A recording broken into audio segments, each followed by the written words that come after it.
Hello everyone, तो स्वागत है आपका इस चैनल पे। तो अगर आप पहली बार इस चैनल पे आए तो सब्सक्राइब करके नोटिफिकेशन बेल दबा दीजिएगा ताकि आपको नोटिफिकेशन मिलते रहे। और आज का जो वीडियो है ये मेरे एसबीआई पीओ के इंटरव्यू एक्सपीरियंस के ऊपर है। तो आप पहले वीडियो पूरा मेरा एक्सपीरियंस देख लीजिए और आपको पसंद है तब आप लाइक कर दीजिएगा। तो देखिए, मेरा जो एसबीआई का इंटरव्यू था ये था 7 अप्रैल को, और मेरा जो पैनल था वो 2 था और शिफ्ट भी 2 था। तो हम लोग को रिपोर्टिंग 9 AM में करना था। तो अराउंड 9 AM 8:50 AM में मैं पहुंच गया था। तो मेरा यहाँ पटना में एलएचओ में इंटरव्यू था, गांधी मैदान के बगल में। तो आपका अगर एलएचओ पटना पड़े, जो हर साल पटना वालों का पड़ता है, बिहार वालों का, तो वो बिस्कोमान भवन के बगल में है। और उसका लोगो भी आप देख सकते हैं वहाँ दूर से ही, तो आपको पता चल जाएगा। तो सबसे पहले हम लोग का केवाईसी हुआ। तो केवाईसी के लिए उन्होंने आधार हम लोग का कार्ड लिया था, और उसके बाद हमारा बायोमेट्रिक हुआ। बायोमेट्रिक के बाद बायोमेट्रिक में ही आइरिस हुआ था और फिंगरप्रिंट हुआ था। ये सब होने के बाद हमें वेटिंग रूम में बैठा दिया गया, और वहाँ पे हमें कुछ नाश्ता वगैरह दिया गया था। तो आप लोग को, बहुत लोग को नाश्ता का ये रहता है कि एसबीआई में क्या मिलता है। तो एसबीआई में अगर आप बात करें तो दूसरे बैंक से नाश्ता या खाना के बारे में आप बहुत निश्चिंत रह सकते हैं, क्योंकि यहाँ पे बहुत सारी चीज़ें मिलती है। जैसे नाश्ते में हम लोग को सैंडविच, स्वीट्स, बहुत सारी चीज़ें मिली थी। तो उसके बाद हम लोग का डॉक्यूमेंट वेरिफिकेशन हुआ। तो डॉक्यूमेंट वेरिफिकेशन एसबीआई में लगभग, जैसे पर हेड आप बोल सकते हो 20 to 25 मिनट्स लगा था। और यहाँ पे बहुत ज़्यादा, मतलब स्ट्रिक्ट आप बोल सकते हो, क्योंकि बहुत ज़्यादा चीज़ लिया था हम लोग को, जैसे गजटेड ऑफिसर का साइन करा के, और कैरेक्टर सर्टिफिकेट, आइडेंटिटी सर्टिफिकेट, ये सब। तो जब आपका होगा आपको सब मालूम चल जाएगा। इसके बाद सबसे पहले हम लोग का जीडी हुआ, जेई हुआ। ये होते होते 11, साढ़े 11 हो गए थे। फिर हम लोग का लंच हुआ। तो लंच का भी, जैसा कि आप लोग, बहुत लोगों को पता होगा कि एसबीआई में लंच वगैरह बहुत ही अच्छा मिलता है, बहुत टेस्टी मिलता है। तो उसमें भी बहुत सारी डिशेज़ थे लंच में। और उसके बाद बहुत अच्छे से एक ऑफिसर हम लोग के साथ गए थे नीचे तक, हम लोग को सबको साथ लेके। फिर उन्होंने देखा कि ये लोग सब ने लंच कर लिया, तो फिर वो हम लोग के साथ फिर ऊपर आए लिफ्ट से हम लोग को लेके। तो ये सब बहुत अच्छा था एसबीआई का। और उसके बाद जैसे मेरा 7th नंबर था, तो जिस दिन मेरा इंटरव्यू था वो भी 7 अप्रैल था, और मेरा नंबर भी 7 था। तो मेरे में स्टार्टिंग से थोड़ा कॉन्फिडेंस इसलिए था क्योंकि 7 मेरी माँ का लकी नंबर।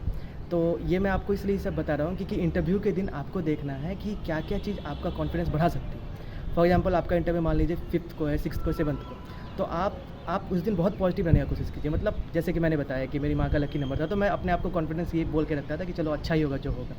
तो आप भी स्टार्टिंग से बिल्कुल कॉन्फिडेंट रहिएगा कि हाँ, कुछ भी हो, और नेगेटिव आपको बिल्कुल नहीं सोचना है उस दिन। तो ऐसा था। तो पहले हम लोग का जीडी हो गया, फिर लंच हो गया। मेरा 7th नंबर पर इंटरव्यू था, और लगभग 4 PM के अराउंड मेरा इंटरव्यू स्टार्ट हुआ था। और इंटरव्यू रूम के जस्ट बाहर एक सोफ़ा था जिस पर हम लोग 3-4 लोग बैठे हुए थे, और बगल में भी एक चेयर वगैरह था जहाँ पे 2-3 लोग और हमारे पैनल के बैठे हुए थे। तो मेरा एंट्री लगभग 4 PM के अराउंड मेरा नंबर आया। तो उसके पहले हम डीप ब्रीदिंग ले रहे थे। जैसे ही वहाँ पे बजा कि आपको अंदर जाना है, वहाँ पे एक लाइट रहता है, वो ऐसे ही करके जलेगा और आवाज़ आएगा हल्का सा। तो मैं अंदर गया, और सबसे पहले मैंने बोला कि good evening sir, good evening ma'am. तो उन्होंने 2 सेकंड तक वो मुझे देखते रहे। तो जब तक उन्होंने बोला नहीं मुझे कि आप बैठ जाओ, मैं खड़ा था वहाँ पे, हाथ ऐसे आगे ऐसे करके। तो उसके बाद जब उन्होंने देखा तो वो बोला कि हाँ हाँ, बैठ जाओ। तो मैंने बोला थैंक यू सर। तो हुआ क्या कि जब अंदर मैं गया तो टोटल 4 मेंबर्स थे, जिसमें एक फ़ीमेल थी और 3 मेल थे। आपको अच्छे से समझ में आया कि किसने कौन क्वेश्चन पूछा था, इसलिए मैं बता देता हूँ आपको कि मेरे लेफ़्ट साइड एक सर थे, जिसको M1 मैं बोलूँगा आगे इंटरव्यू में, अभी जो एक्सपीरियंस बताऊँगा। राइट साइड एक सर थे M2, और उनके राइट साइड एक मैम बैठी हुई थी, तो वो उनको F नाम देता हूँ मैं। और बीच में जो सर थे उनको M, जो बोर्ड के चेयरमैन थे, वो M नाम देता हूँ। तो M1, M2, F और M हो गए, ऐसे करके थे। तो उसके बाद क्या था ना कि बाकी इंटरव्यू और एसबीआई के इंटरव्यू में एक डिफरेंस आपको देखने को मिलेगा कि बाकी मैंने जितने भी इंटरव्यू दिए थे, IBPS, IDBI, RRB, उसमें टेबल रहता है बीच में, और 5 मेंबर्स थे टोटल। यहाँ पे 4 मेंबर्स थे, लेकिन बीच में टेबल नहीं था, और आप ऐसे सर्कुलर टाइप के बैठे रहेंगे, और आपको ऐसा लगेगा कि आप दोनों तरफ से घिरे हुए और आप थोड़े बीच में रहेंगे, और बीच में टेबल नहीं रहता है एसबीआई के इंटरव्यू में। तो आपका ऊपर से नीचे तक वो रीड करते रहते हैं, तो इस चीज़ का आप ध्यान रखिएगा। तो सबसे पहले उन्होंने मुझसे क्वेश्चन पूछा कि उनके हाथ में मेरा बायोडाटा था। तो पहले वो 2-3 सेकंड वो लोग ऐसे बायोडाटा देखने लगे, और उसके पहले वो बोले ठीक है, अपने बारे में कुछ बताइए। तो मैं अपना इंट्रो तैयार करके गया था। अच्छा, इंट्रो आप जब भी तैयार करके जाओ तो आप हिंदी और इंग्लिश दोनों में जाओ। फॉर एग्जांपल, आपसे वो इंग्लिश में पूछ सकते हैं, टेल मी अबाउट योरसेल्फ, तो आप इंग्लिश में बताना। अगर हिंदी में बोले तो कोशिश करना हिंदी में बताने। मेरा मानना है कि अच्छा जाता है इंप्रेशन, बट ऐसा कोई बड़ा चीज़ नहीं। तो उन्होंने हिंदी में पूछा, तो मैं हिंदी में अपने बारे में बताया। तो एसबीआई में क्या है ना कि यहाँ आपको बायोडाटा फॉर्म फिल करके जाना पड़ता है। बायोडाटा में सारा इन्फॉर्मेशन रहता है, आपका नाम, आपके पेरेंट्स के बारे में, आपके फादर क्या करते हैं, मदर क्या करती हैं, आपका अचीवमेंट्स क्या है, हॉबी क्या है। और इसमें हॉबी बहुत इंपॉर्टेंट सेक्शन होता है एसबीआई में। तो मैंने हॉबी में 3-4 चीज़ लिखा था, जो मैं आपको अभी आगे बताऊंगा। तो मैंने जब अपना ये सब बता दिया उनको, तो क्योंकि मेरा कंप्यूटर साइंस बैकग्राउंड है, तो उनका पहला क्वेश्चन यही था कि आप तो कंप्यूटर साइंस से है, तो आप प्लेसमेंट वगैरह में बैठे होंगे, या फिर ऐसा आप डायरेक्ट आ गए, और कौन से आप इसके अलावा आप एग्ज़ाम दिए, SSC वगैरह का दिए। तो देखो, मेरा सिंपल था कि मुझे जाके सिंपली बोलना है कि मुझे बैंक में ही जाना था, इसलिए मेरा शुरू से फोकस था कि मैं बैंक का ही एग्ज़ाम दूंगा। तो मैंने बोला कि नो सर, मैं सिर्फ बैंक का एग्ज़ाम दे रहा था, और ये एसबीआई का मेरा पहला इंटरव्यू। वो बोले ठीक है। उसके बाद उनका ध्यान, क्योंकि मेरा कंप्यूटर से बैकग्राउंड है तो मुझे मालूम था कि उससे रिलेटेड क्वेश्चन आएगा, तो उन्होंने बोला अच्छा आप ऑनलाइन बैंकिंग के बारे में कुछ बताओ, एसबीआई में ऑनलाइन बैंकिंग क्या है, कुछ उसका पॉजिटिव बताओ। तो मैंने उसमें नियो बैंकिंग का एग्जांपल दिया और साथ में योनो का एग्जांपल दिया कि योनो से हम लोग क्या क्या कर सकते हैं। तो मेरे पास एसबीआई का अकाउंट नहीं था, तो मेरे इंटरव्यू के लगभग 7-8 दिन पहले ही मैंने ऑनलाइन अकाउंट खुलवाया था एसबीआई का, जिसमें ऑनलाइन मेरा वीसी के थ्रू, वीडियो कॉल के थ्रू ही अकाउंट खुला था और योनो पे ही मैंने योनो के थ्रू अकाउंट खुलवाया था। और मैं उसके पहले योनो का सारा कुछ देख के गया था कि योनो में क्या क्या हो सकता है। मैंने उनको बहुत ही डिस्क्राइब करके बताया योनो के बारे में कि क्या है क्या नहीं। तो मैंने एक चीज़ रीड किया कि एसबीआई में जो आपके पैनल मेंबर्स होते हैं वो सुनने को बहुत ज़्यादा आतुर होते हैं, मतलब वो चाहते हैं कि आप ज़्यादा से ज़्यादा चीज़ बोलो। क्योंकि मैं जब भी बोल रहा था ना तो वो हमेशा बोलते थे और बोलो और ऐसे करके, जब तक मेरे पास बात खत्म नहीं हो जाती थी। ये दूसरे इंटरव्यू में मुझे देखने को नहीं मिला था। फॉर एग्जांपल आईबीपीएस में ऐसा था मेरे साथ कि आईबीपीएस के पैनल कुछ भी पूछ के वो अपने में ही बात करने लगते थे, तो उनका सुनने में उतने ये नहीं थे कि हाँ सुनना है। लेकिन एसबीआई में वो चाहते हैं, वो जानना चाहते हैं कि आप कितना जानते हो, इसलिए आप डीप पढ़ के जाना। तो ये सब हो गया, योनो के बारे में मैंने बताया। उसके बाद उन्होंने कंप्यूटर साइंस से रिलेटेड चीज़ पूछा कि आप क्या क्या हेल्प कर सकते हैं यहाँ बैंक में, आप तो कंप्यूटर साइंस आपको नॉलेज है तो आप क्या क्या कर सकते हो, तो मैंने बताया। उसके बाद मेरा मेन एचआर बेस्ड क्वेश्चन था, क्योंकि मेरे फादर भी बैंक में है। तो वो बोले कि आपके फादर तो बैंक में है, तो हम बोले यस सर। तो कौन से बैंक में, तो मैंने बताया कि मेरे पापा दक्षिण बिहार ग्रामीण बैंक में आरआरबी में। तो वो बोले कि आरआरबी में है तो आप एसबीआई में आना चाहते हो, ऐसा क्यों। तो देखो इस क्वेश्चन में ना वो आपसे जानबूझ के पूछते हैं कि आप निगेटिव बोलते हो पॉजिटिव बोलते हो। तो मैं बहुत सोच के गया था इस बारे में कि मुझे आरआरबी का कुछ भी निगेटिव नहीं बोलना है, मुझे एसबीआई का पॉजिटिव बोलना है कि एसबीआई का क्या क्या पॉजिटिव है। तो मैंने जितने भी चीज़ एसबीआई के मैंने बारे में बताया कि सर एसबीआई बहुत बड़ा ब्रांड है और इंडिया का सबसे बड़ा बैंक है, ये सब मैंने बहुत सारी चीज़ पढ़ के गया था, वो सब मैंने बताया। तो वो बोले कि अच्छा आपके पापा तो आरआरबी में है तो आपको तो बताते होंगे कि बैंक में बहुत सारा प्रेशर है। तो इस पर मैंने ये जवाब दिया कि सर प्रेशर तो सब जगह है, लेकिन अपॉर्चुनिटी भी बहुत है।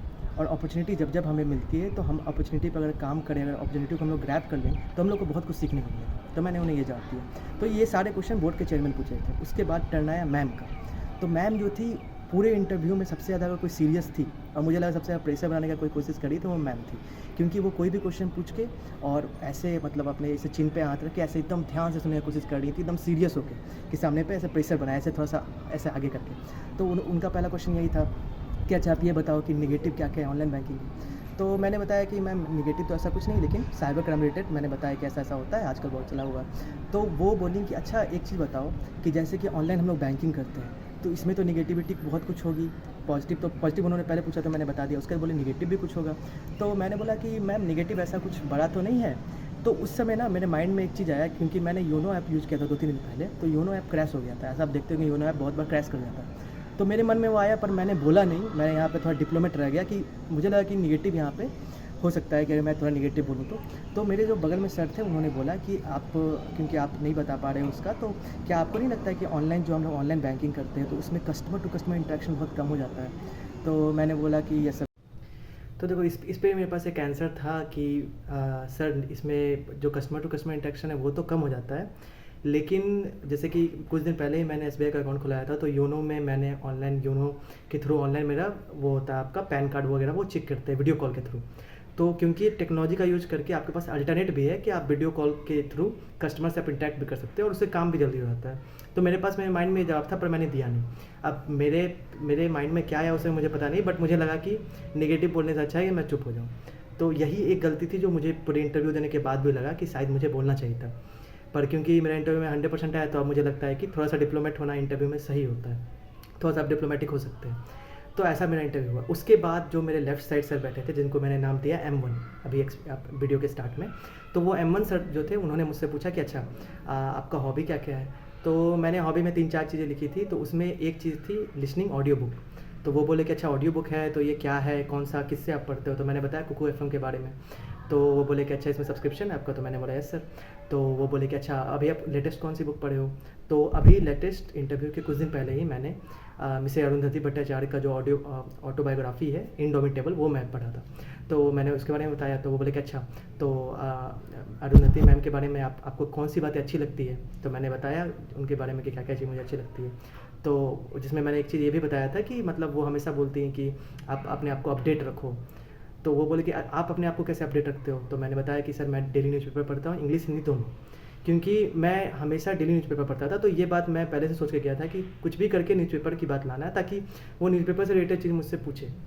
तो जब वो उन्होंने पूछा कि अच्छा ठीक है तो अभी न्यूज़पेपर में कौन सा न्यूज़ चल रहा है, तो उसी दिन आपका जो मनीष कश्यप है बिहार के एक रिपोर्टर, उन पे NSA लगा था। तो ये एक न्यूज़ था। उसके अलावा रिलायंस से रिलेटेड एक न्यूज़ था कि उन्होंने सिंडिकेट लोन लिया, इंडिया का सबसे बिगेस्ट लोन लिया अभी तक का, और कुछ इंटरनेशनल अफेयर से रिलेटेड उस टाइम न्यूज़ था। तो मैंने उनको बताया, तो मैंने एक न्यूज़ बताया, तो उसके उन्होंने बोला कि अच्छा अब आप कुछ बैंकिंग से रिलेटेड न्यूज़ बताओ। तब मैंने रिलायंस का बताया कि सिंडिकेट लोन उन्होंने लिया। उसके बाद इंटरनेशनल अफेयर्स का मैंने बताया। तो ऐसे करके वो मतलब हॉबी से रिलेटेड क्वेश्चन लगभग 3-4 क्वेश्चन मेरे से थे। और इसमें उन्होंने एक क्वेश्चन ये भी पूछा कि अच्छा आप जो ये बुक पढ़े हो पूरा आप इसके बारे में बताओ स्टार्टिंग से। तो मैंने बताया उनको कि अरुंधति मैम का क्या क्या स्ट्रगल था, वो एसबीआई की पहले चेयरमैन कैसे बनी, पहले फीमेल चेयरमैन, ये सब मैंने बताया। तो ऐसे करके सारा इंटरव्यू था। तो जब मेरा इंटरव्यू खत्म होने वाला था तो मुझे लग रहा था कि अभी तो 3-4 मिनट ही हुए हैं, मुझे उसमें पता नहीं कितना मिनट हुए। लेकिन जब उन्होंने बोला कि ठीक है ओके अब आप जा सकते हैं, तो मैंने बोला thank you sir, thank you ma'am. तो जब मैं बाहर आया, और क्योंकि मैं अंदर जाने के पहले अपने बगल वाले को बोल दिया था कि आप थोड़ा टाइम देखना कितना है, तो उन्होंने इशारे से बोला कि 12 मिनट के करीब मेरा हुआ। तो क्योंकि जब मैं बाहर आया तो मुझे लगा 2 ही मिनट हुआ अभी इंटरव्यू को। तो इतना स्पीड इंटरव्यू पता नहीं चलता आपको जब आप इंटरेक्शन करते हो इंटरव्यू में। तो ऐसा कहा जाता है कि इंटरव्यू में जब आपका क्वेश्चन आंसर राउंड, मान लो आपको लगता है कि वो क्वेश्चन पूछे आप आंसर दिए, वो क्वेश्चन पूछे आप आंसर दिए, तो उसे इतना अच्छा नहीं माना जाता उस इंटरव्यू को। लेकिन अगर इंटरव्यू कन्वर्सेशन बेस्ड होता है कि मतलब वो कुछ पूछे फिर आप कुछ बताए, फिर उस पर डिस्कशन चला, तो ऐसे इंटरव्यू को अच्छा माना जाता है। तो मुझे बिल्कुल पता नहीं था कि, मुझे लगा कि अरे अभी तो 2 ही मिनट हुए, लेकिन उन्होंने जब बताया बाहर मेरे जिनका इंटरव्यू था कि आप 12 मिनट के लगभग हुआ, तो मुझे लगा कि चलो ठीक ही है। तो इंटरव्यू देने के बाद सबसे पहले मुझे यही लगा कि 1-2 चीज़ें गलती जो थी, ज़्यादा डिप्लोमेट बनने के चक्कर में मुझे लगा कि मेरे नंबर ना कट जाए। तो मुझे ये तो था कि 85-90% मिल जाएगा, बट ये नहीं मालूम था कि 100% आ जाएगा एसबीआई के इंटरव्यू में। तो यही था मेरा इंटरव्यू एक्सपीरियंस, और आज की वीडियो को यहीं तक रखते हैं। तो अगर आपको अब ये वीडियो पसंद आए तो आप लाइक कर सकते हो, और मेरा चैनल न्यू है तो आप सब्सक्राइब कर देना और नोटिफिकेशन बिल पे ऑल दबा देना। और मेरी जो जीडी की भी वीडियो एक्सपीरियंस की वो मैं आगे ले आऊँगा, और इसके अलावा मेरे जितने भी इंटरव्यू है, चाहे आरआरबी की, चाहे आईबीपीएस की, चाहे आईडीबीआई की, वो भी मैं आपके साथ आगे शेयर करूँगा। ठीक है, चलो बाय, ख्याल रखना।